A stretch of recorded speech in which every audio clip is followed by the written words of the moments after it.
സഞ്ചാരം സംഘം ഇപ്പോൾ ബാലിയിലെ വായുസുധ വാട്ടർ സ്പോർട്സ് കേന്ദ്രത്തിലെത്തിയിരിക്കുകയാണ്.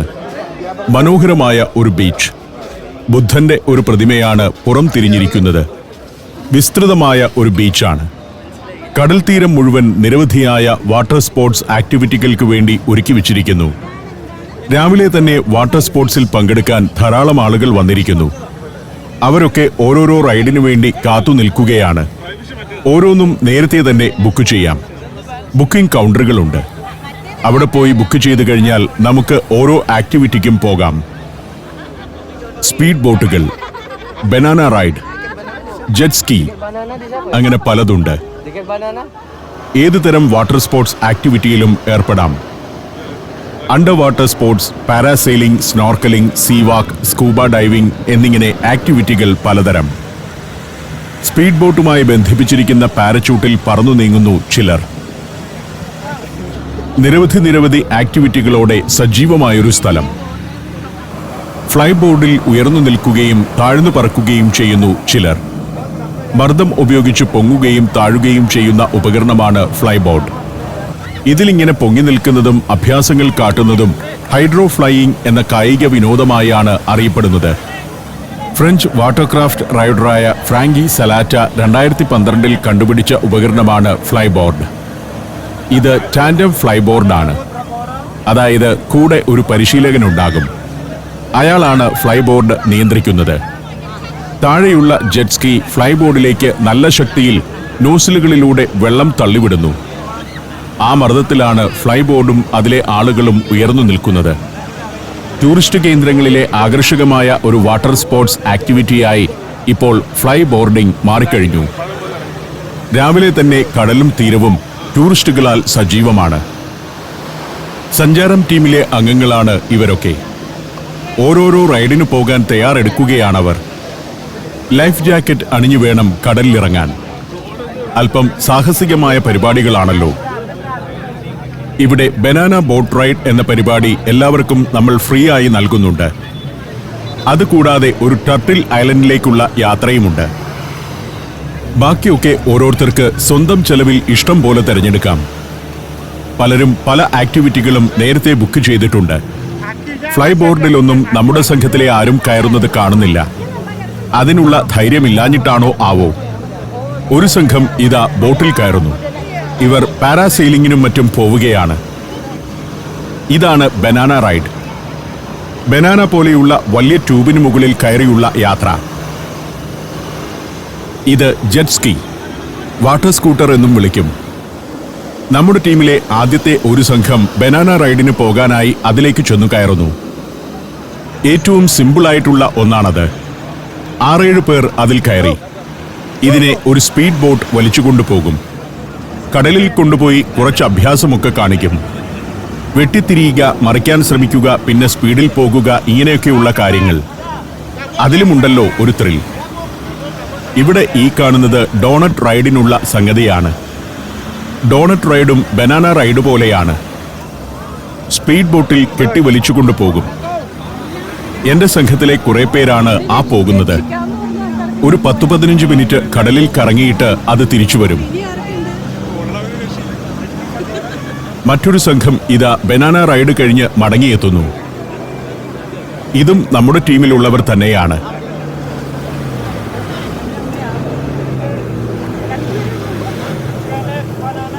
അപ്പുറത്ത് ഫ്ലൈ ബോർഡ് ഉയരുകയും താഴുകയും ചെയ്യുന്നു. വായുസുധ ബാലിയിലെ തന്നെ വാട്ടർ സ്പോർട്സ് ആക്ടിവിറ്റികൾ ഒരുക്കുന്ന പ്രമുഖമായൊരു കമ്പനിയാണ്. Parasailing, banana ride, jet skiing, flying fish, sea walking, snorkelling, scuba diving, rolling doughnut, wake boarding എന്നിങ്ങനെ വൈവിധ്യമാർന്ന പരിപാടികളാണ് ഇവർ ഇവിടെ ഒരുക്കുന്നത്. സംഘത്തിലുള്ളവരിൽ ആക്ടിവിറ്റികൾക്കൊന്നും പോകേണ്ട എന്ന് തീരുമാനിച്ച് മടിച്ചു നിൽക്കുന്നവരെയെല്ലാം ഞാൻ നിർബന്ധിച്ച് കയറ്റിവിട്ടു. പോയി ഒന്ന് എക്സ്പീരിയൻസ് ചെയ്തിട്ട് വരൂ, കാശൊന്നും മുടക്കേണ്ടല്ലോ എന്നൊക്കെ പറഞ്ഞ് അവരെ പ്രചോദിപ്പിച്ചു. ബനാന ട്യൂബ് വളരെ സിമ്പിളായിട്ടുള്ള സാധനമാണ്. ഇതിൽ കയറി ഒരു കറക്കം കഴിഞ്ഞു വന്ന പലരും മറ്റു പല റൈഡുകളിലേക്കും പോകും. അത്യാവശ്യം പ്രായമുള്ളവരൊക്കെ സംഘത്തിലുണ്ട്. അടുത്ത സംഘം ബനാന റൈഡിന് പോകുന്നു. അങ്ങനെ സംഘത്തിലുള്ള എല്ലാവരും പങ്കെടുക്കുന്നുണ്ട്. ഡോണറ്റ് റൈഡാണ് ഇത്. ഡോണറ്റ് പോലുള്ള ആ ട്യൂബിൽ 4 പേർക്കിരിക്കാം. ഞങ്ങളുടെ കൂടെയുള്ളവരിൽ ഏറ്റവും പ്രായമുള്ളയാളാണ് ഈ ഈപ്പൻ ചേട്ടൻ. ബനാന റൈഡിങ്ങിന് പോണോ വേണ്ടയോ എന്നുള്ള ആശങ്കയിലായിരുന്നു ഇദ്ദേഹം. പക്ഷെ എല്ലാവരും കൂടി നിർബന്ധിച്ച് ചേട്ടനെയും അതിൽ കയറ്റാൻ തീരുമാനിച്ചു. എല്ലാവരും ധൈര്യം കൊടുക്കുന്നു. ഈപ്പൻ ചേട്ടനെ കൊണ്ടുപോയിട്ട് തന്നെ കാര്യം എന്ന വാശിയിലാണവർ. അടുത്ത ടീം റൈഡ് കഴിഞ്ഞു വരികയാണ്. തീരത്തേക്കെത്തിയപ്പോൾ അതൊന്നുലഞ്ഞു. ശരിക്കും വാഴപ്പഴത്തിന്റെ രൂപമുള്ള റബ്ബർ ട്യൂബ്. 8-10 പേർക്ക് യാത്ര ചെയ്യാം അതിൽ. ബനാന റൈഡ് രസകരമായൊരു പരിപാടിയാണ്. പങ്കെടുത്തു വരുന്നവർ അതിന്റെ ത്രില്ല് വിവരിച്ച് മടിച്ചു നിൽക്കുന്നവരെയും ആവേശം കൊള്ളിക്കുന്നു. ഗംഭീര അനുഭവമാണെന്നാണ് പറയുന്നത്. എന്നാൽ കിളിപോയ മട്ടിൽ ബനാന ട്യൂബിൽ നിന്ന് ഇറങ്ങി വരുന്നവരുമുണ്ട്. ഇതാ അങ്ങനെ ഒരാൾ. കടലിൽ ചെന്നിട്ട് ഒന്ന് വട്ടം കറക്കിയപ്പോൾ കുഴങ്ങിപ്പോയതാണ്. ഭാര്യയുടെ ധൈര്യത്തിലാണ് ആൾ പോയത്. സംഭവം എല്ലാവർക്കും ചിരിക്കാനുള്ള വകയായി. ഇത്തരം ടൂറുകളിലെ ഒരു പ്രധാന സവിശേഷത പുതിയ പുതിയ സൗഹൃദങ്ങൾ ഉണ്ടാകുന്നു എന്നതാണ്. 6-7 ദിവസം എല്ലാം മറന്ന് എല്ലാവരും ഒത്തുചേർന്ന് ആഘോഷമാക്കുന്നു. തമാശകൾ ഒപ്പിക്കുന്നു. ചരിത്ര സ്ഥലങ്ങൾ കാണുന്നു. ഭൂമിശാസ്ത്രപരമായ പ്രത്യേകതകൾ മനസ്സിലാക്കുന്നു. നമ്മൾ പ്രായം മറക്കുന്നു. തൊഴിൽ മറക്കുന്നു. സമൂഹത്തിൽ നമ്മുടെ നിലയെ സംബന്ധിച്ചുള്ള ഈഗോയും ജാടയുമെല്ലാം മറക്കുന്നു. വാട്ടർ സ്പോർട്സ് ഒരു ഗംഭീര അനുഭവം തന്നെയാണ്. ഡോണറ്റ് റൈഡ് കഴിഞ്ഞ ഒരു സംഘം മടങ്ങിയെത്തിയിരിക്കുന്നു. ജപ്പാൻകാരോ ചൈനക്കാരോ മറ്റോ ആണ്. ഡോണറ്റ് റൈഡിന് നമ്മുടെ ആൾക്കാരും കയറുന്നുണ്ട്. ബനാന റൈഡിൽ ക്ഷീണം പറ്റിയ ആൾ ഡോണറ്റ് റൈഡിലും ധൈര്യം പരീക്ഷിക്കുകയാണ്. ഒന്നിൽ കയറിയാൽ പിന്നെ ഇവർ എല്ലാത്തിലും കയറും. ശരിക്കും നമ്മുടെ സംഘത്തിന് ഉച്ചവരെയുള്ള സമയമേ ഇവിടെ അനുവദിച്ചിട്ടുള്ളൂ. പക്ഷേ കൂടുതൽ സമയം വേണമെന്ന തോന്നൽ ആളുകൾക്കുണ്ടായി തുടങ്ങിയിട്ടുണ്ട്. ഇതൊക്കെ ലളിതമായ റൈഡുകളാണ്. മറ്റൊരു കാര്യമാണ് ഞാൻ ചിന്തിക്കുന്നത്. കേരളത്തിന് എത്ര കടൽ തീരമുണ്ട്, എത്ര ബീച്ചുകളുണ്ട്. എന്തുകൊണ്ടാണ് നമുക്ക് ഇത്തരം ഫെസിലിറ്റികൾ വേണ്ട രീതിയിൽ ഒരുക്കാൻ കഴിയാത്തത്?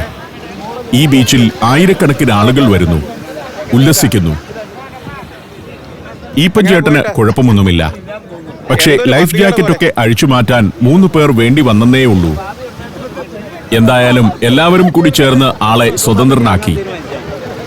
ലൈഫ് ജാക്കറ്റിനകത്ത് ബാഗൊക്കെ ഇട്ടാണ് ഈപ്പൻ ചേട്ടൻ റൈഡിന് പോയതെന്ന് ഓർക്കണം. ഫ്ലൈ ബോർഡിൽ പല അഭ്യാസങ്ങൾ ഒരു വശത്തു നടക്കുന്നു.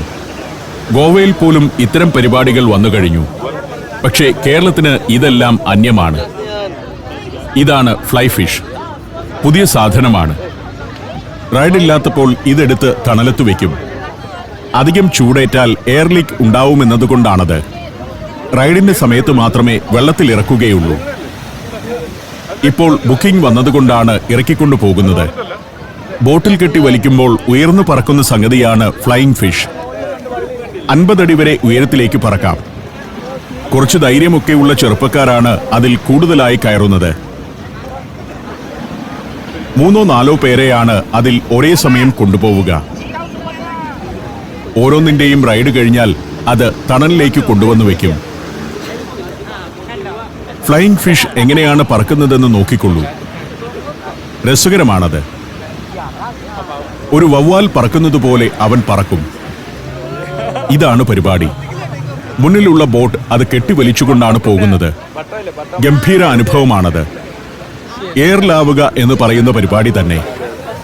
അപ്പുറത്ത് പാരാസെയിലിംഗിലൂടെ എയറിലായവരുമുണ്ട്. ഈ കടൽപ്പരപ്പ് മുഴുവൻ ആഘോഷത്തിൻ്റെതാണ്. ക്രൂസ് ഷിപ്പ് വരെയുണ്ട് പുറകിൽ. ഒരു തീരക്കടലിനെ എങ്ങനെ ആഘോഷത്തിന്റെ കേന്ദ്രമാക്കാം എന്നതാണ് ഇവിടെ കാണുന്നത്. ക്ഷേത്രങ്ങളും കൾച്ചറൽ പരിപാടികളും നൈറ്റ് ലൈഫും മാത്രമല്ല ബാലിയിലുള്ളത്.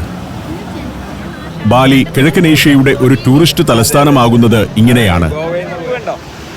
നാട്ടുകാർക്ക് വേണ്ടി ചില കണ്ണിൽ പൊടിയിടുന്ന പരിപാടികൾ കൊണ്ട് ടൂറിസം വളരില്ല. ഈ പരിപാടികളിൽ പങ്കെടുക്കുന്നതൊന്നും നാട്ടുകാരല്ലെന്ന് ഓർക്കണം. വിദേശികളാണ് വന്നിരിക്കുന്നത് മുഴുവൻ. അവരുടെ പണമാണ് ഇവിടേക്ക് കിട്ടുന്നതെല്ലാം. ഒരു കൂട്ടർ പാരാസെയിലിംഗിന് പോകുന്നവരാണ്. അപ്പുറം മറ്റൊരു കൂട്ടർ സ്നോർക്കലിങ്ങിനും അണ്ടർ വാട്ടർ വാക്കിനുമൊക്കെ പോകുന്നു. ഇന്ന് ഉച്ചവരെ കടലിൽ അടിച്ചു പൊളിക്കാൻ തന്നെയാണ് തീരുമാനം. അതിനുവേണ്ട എല്ലാവിധ ആക്ടിവിറ്റികളുമുണ്ടല്ലോ ഇവിടെ. എത്ര സജീവമാണ് ഇവിടമെന്ന് കാണുക. ഇത്തരം ബീച്ചുകൾ ഓപ്പറേറ്റ് ചെയ്യാൻ പ്രൈവറ്റ് കമ്പനികളെ ഏൽപ്പിക്കണം. ഈ ബീച്ച് ഒരു പ്രൈവറ്റ് കമ്പനിക്ക് സ്വതന്ത്രമായി ഉപയോഗിക്കാൻ കൊടുത്തിരിക്കുകയാണ്. ഇൻവെസ്റ്റ്മെന്റ് വരണമെങ്കിൽ ചില ഭാഗങ്ങളെങ്കിലും ടൂറിസം പരിപാടികൾ നടത്താൻ ലീസിന് നൽകേണ്ടി വരും. നല്ല ഫീസ് ഈടാക്കുന്ന പരിപാടികളാണല്ലോ. അതിന്റെ വലിയൊരു വിഹിതം ഗവൺമെന്റിനും ലഭിക്കും. അങ്ങനെ വരുമ്പോഴാണ് അവിടെ ടൂറിസം വളരുക. അതിനനുബന്ധമായിട്ട് ഇതിന് വരുന്നവർക്ക് താമസിക്കാനുള്ള ഹോസ്റ്റലുകൾ, ഹോട്ടലുകൾ, ഹോം സ്റ്റേകൾ, മറ്റു കാര്യങ്ങളൊക്കെ വരും. ടൂറിസത്തിൽ നമ്മൾ എന്തെങ്കിലും ധീരമായ നിലപാടുകൾ എടുക്കുക തന്നെ വേണം. അല്ലാതെ ചില പൊടിക്കൈകൾ മാത്രം കാണിച്ച് നാട്ടുകാർ അങ്ങോട്ടും ഇങ്ങോട്ടും ട്രാവൽ ചെയ്തതിന്റെ കണക്കെടുത്ത് ടൂറിസം വളർന്നുവെന്ന് പറയുന്നതിൽ അർത്ഥമില്ല. ഈ സമയമായപ്പോഴേക്കും ബീച്ചിൽ തന്നെ നമ്മുടെ ടീമിനുള്ള ലഞ്ച് സെറ്റ് ചെയ്തു. ഇന്ത്യൻ ലഞ്ചാണ്. എല്ലാവരും പല പല വാട്ടർ സ്പോർട്സ് ആക്ടിവിറ്റികൾക്കായി പോയിരിക്കുകയാണ്. അതിനാൽ ലഞ്ച് കഴിക്കാൻ ഇവിടെ നിന്ന് പുറത്തു കൊണ്ടുപോകുന്നത് ശരിയല്ല. Chicken biryani, vegetable biryani, north Indian വിഭവങ്ങൾ, സൗത്ത് ഇന്ത്യൻ വിഭവങ്ങൾ എന്നിങ്ങനെ എല്ലാമുണ്ട്. പാനിപ്പൂരി, പാവ് ബജി, അങ്ങനെ പലതരം വിഭവങ്ങൾ. കൂടാതെ മസാല ദോശയും ഉണ്ടാകും. വാട്ടർ സ്പോർട്സ് ആക്ടിവിറ്റിയിൽ പങ്കെടുത്ത് കുളിയൊക്കെ കഴിഞ്ഞ് കയറി വന്നവർ ലഞ്ച് കഴിച്ചു തുടങ്ങി. സംഘത്തിലെ ഇനിയും കുറച്ചു പേർ കൂടി വരാനുണ്ട്. വരുന്ന മുറയ്ക്ക് അവർക്ക് ലഞ്ച് കഴിക്കാം. ബീച്ചിൽ തന്നെ ഇത് സെറ്റ് ചെയ്തത് നന്നായി എന്ന് എല്ലാവരും പറഞ്ഞു. മസാല ദോശ ലൈവായി ഉണ്ടാക്കി കൊടുത്തുകൊണ്ടിരിക്കുകയാണ്. നാട്ടിൽ നിന്ന് പോയി 2-3 ദിവസം കഴിയുമ്പോഴേക്കും നമുക്ക് ഒരു മസാല ദോശയൊക്കെ തിന്നാൻ കൊതി വരും. അതുകൊണ്ടാണ് ഇവിടെ മസാല ദോശയും കൂടി സെറ്റ് ചെയ്തത്. ഇവിടെ ഇപ്പോൾ ഏറ്റവും ഡിമാൻഡ് മസാല ദോശയ്ക്കാണ്. ആവശ്യത്തിന് നെയ്യൊക്കെ ഒഴിച്ച് നമ്മുടെ രീതിയിൽ തന്നെയാണ് ഇതുണ്ടാക്കുന്നത്. ഓർഡർ അനുസരിച്ചുള്ള മസാല ദോശയെ ചുടുകയുള്ളൂ. ഞാൻ ഒരു 3-4 മസാല ദോശ വാങ്ങിച്ചു തിന്നു. എല്ലാവരും 2-3 വാങ്ങിച്ചു കഴിക്കുന്നുണ്ട്. ചെറിയ മസാല ദോശയാണ്. ഉരുളക്കിഴങ്ങ് മസാല വെറുതെ ദോശയിൽ പൊതിഞ്ഞെടുക്കുകയല്ല, അത് ദോശയിൽ നന്നായി തേച്ചു പിടിപ്പിക്കുന്നുണ്ട്. നല്ല പാചകക്കാരൻ. ഇവിടുത്തെ ഒരു ഫെസിലിറ്റി ഇതാണ്. വരുന്ന ടൂറിസ്റ്റുകൾക്ക് അവരുടെ ആവശ്യമനുസരിച്ചുള്ള ഭക്ഷണം ഉൾപ്പെടെ ഏതുതരം സൗകര്യങ്ങൾ വേണമെങ്കിലും അത് ഒരുക്കിത്തരുന്ന ഏജൻസികൾ ഇവിടെയുണ്ട്. അവർക്ക് ഓർഡർ നൽകുകയേ വേണ്ടൂ. ഞാൻ പാചകക്കാരുടെ ജോലികൾ കുറച്ചു നേരം കണ്ടുനിന്നു. ഈ ദോശമടക്കുന്നയാൾ വരെ ടൂറിസത്തിലൂടെ വരുമാനമുണ്ടാക്കി കുടുംബം പുലർത്തുകയാണെന്ന് ഓർക്കണം. ബീച്ചിൽ ഇവിടെ വലിയൊരു റിസോർട്ടുണ്ട്. ആ റിസോർട്ടിന്റെ ബീച്ചും ഞങ്ങൾ വാട്ടർ സ്പോർട്സിന് വന്ന ബീച്ചുമെല്ലാം അടുത്തടുത്താണ്. Albania, Maldives, Georgia, Ethiopia. Sancharam volume number 11. Full HD-യിലുള്ള ഈ അപൂർവ ദൃശ്യയാത്രാ വിവരണ ശേഖരം സ്വന്തമാക്കാൻ 9995444222 എന്ന നമ്പറിലേക്ക് സഞ്ചാരം എന്ന് SMS ചെയ്യൂ. പുറപ്പെടേണ്ട സമയമായി. ഭക്ഷണം കഴിച്ച് ചെറിയ വിശ്രമത്തിന് ശേഷം 2:30 ഞങ്ങൾ ബസ്സിൽ കയറി. ഇനി അടുത്ത സ്ഥലത്തേക്കുള്ള യാത്രയാണ്. ബാലിയിൽ ടൂറിസ്റ്റുകളായി വരുന്നവർക്ക് ഒരു 6 ദിവസത്തേക്ക് ഇഷ്ടം പോലെ ആക്ടിവിറ്റികളുണ്ട്. കുറച്ചുകൂടി വിശദമായ യാത്രയാണെങ്കിൽ ഒരു 10 ദിവസം വരെ നീളുന്ന കാഴ്ചകളും അനുഭവങ്ങളും ഇവിടെ ഉണ്ടാവും. ചില സമയങ്ങളിൽ ചൂട് കൂടുതലായിരിക്കും എന്നുള്ളത് മാത്രമാണ് നമുക്ക് അസ്വസ്ഥതയുണ്ടാക്കുന്ന കാര്യം. ട്രോപ്പിക്കൽ കാലാവസ്ഥയാണിവിടെ. അതാണ് പലപ്പോഴും തണുപ്പു രാജ്യങ്ങളിൽ നിന്ന് ഈ രാജ്യത്തേക്ക് ആളുകൾ ഒഴുകാനുള്ള ഒരു കാരണവും. പോകുമ്പോൾ ഈ സ്ട്രെച്ച് മുഴുവനും നിരവധി റിസോർട്ടുകളാണ്. ഗംഭീരമായി ലാൻഡ്സ്കേപ്പ് ചെയ്ത പ്രദേശങ്ങൾ. ഇടതുവശത്ത് കാണുന്നതും വലതുവശത്ത് കാണുന്നതുമെല്ലാം റിസോർട്ടുകളാണ്. റിസോർട്ടിന്റെ അങ്ങേ സൈഡിൽ ബീച്ചുമാണ്. അതിമനോഹരമായി ഒരുക്കിയ റിസോർട്ടുകൾ. ഓലമേഞ്ഞതും പുല്ലുമേഞ്ഞതുമായ കോട്ടേജുകൾ. ന്യൂസ ദുവ എന്ന ഈ പ്രദേശം മുഴുവൻ റിസോർട്ടുകൾ തന്നെ. ബാലിയിൽ ആയിരക്കണക്കിന് റിസോർട്ടുകൾ ഉണ്ടെന്ന് പറയുന്നത്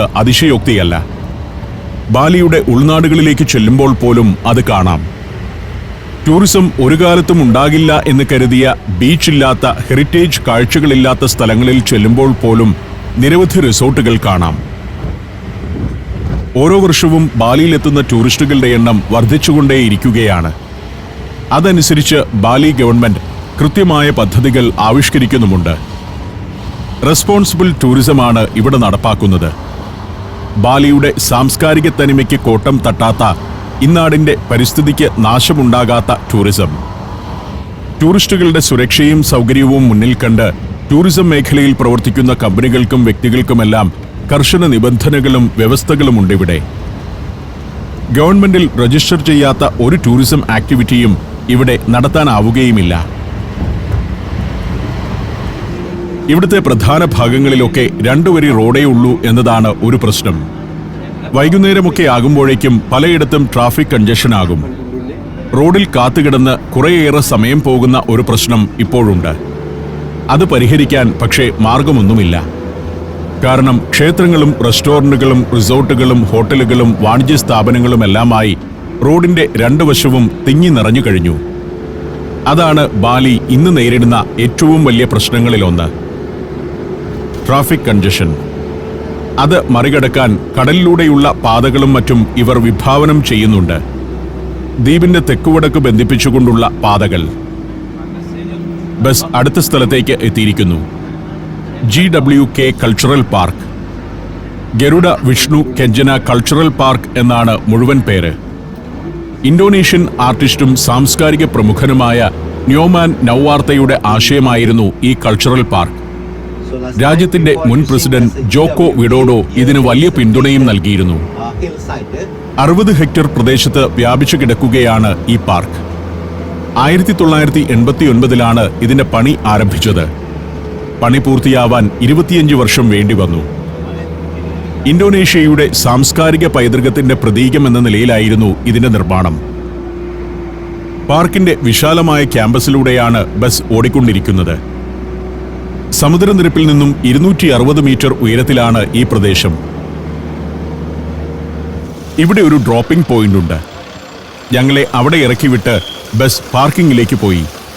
ഗരുഡന്റെ പുറത്തിരിക്കുന്ന വിഷ്ണുവിന്റെ ഒരു പ്രതിമയാണ് കയറി ചെല്ലുമ്പോഴേ കാണുന്നത്. ഇതിന്റെ ഒരു വലിയ രൂപമാണ് ഇവിടുത്തെ പ്രധാന ആകർഷണം. ദൃശ്യങ്ങൾ പകർത്തുന്നതിൽ എല്ലാവരും എന്നോട് മത്സരിക്കുകയാണ്. ഇവിടുത്തെ ട്രഡീഷണൽ വസ്ത്രം ധരിച്ച സ്ത്രീകളും പുരുഷന്മാരുമൊക്കെ നടന്നു പോകുന്നു. ഇതിലൂടെ ഇടയ്ക്കിടെ ഒരു കൾച്ചറൽ പരേഡ് നടക്കും. അത് ഓരോ മണിക്കൂർ ഇടവിട്ടാണ്. ഒരു പരേഡ് കഴിഞ്ഞ് കലാകാരന്മാർ വിശ്രമിക്കുന്ന സമയമാണിത്. ഇവിടെ 100 കണക്കിന് കലാകാരന്മാരുണ്ട്. അവരുടെ ഡാൻസും മറ്റു പെർഫോമൻസുകളുമൊക്കെ നിരന്തരം ഇവിടെ നടക്കുന്നുമുണ്ട്. ഓരോ മണിക്കൂറും 2 മണിക്കൂറുമൊക്കെ ഇടവിട്ട്. വിചിത്രമായ ഒരു ലാൻഡ്സ്കേപ്പിംഗ് ശൈലിയാണ് ഈ കൾച്ചറൽ പാർക്കിൽ കാണാനാവുക. ഒരു കുന്ന് വെട്ടിയരിഞ്ഞിരിക്കുന്നു. കുന്നിന്റെ കുറേ ഭാഗങ്ങൾ അവിടെ തന്നെ നിലനിർത്തി ബാക്കി ഭാഗങ്ങൾ എടുത്തു കളഞ്ഞ് കോട്ട കെട്ടിയതുപോലുള്ള ഒരു സ്ഥലം. ഈ മുന്നിൽ കാണുന്നതൊക്കെ കുന്നിൽ നിന്ന് മണ്ണരിഞ്ഞെടുത്ത ഭാഗങ്ങളാണ്. അങ്ങകലെ ഗരുഡന്റെയും വിഷ്ണുവിന്റെയും പ്രതിമ. കൂറ്റൻ പ്രതിമയാണ്. 121 മീറ്റർ ഉയരമുണ്ട് അതിന്. ഏതാണ്ട് 40 നില കെട്ടിടത്തിന്റെ ഉയരം.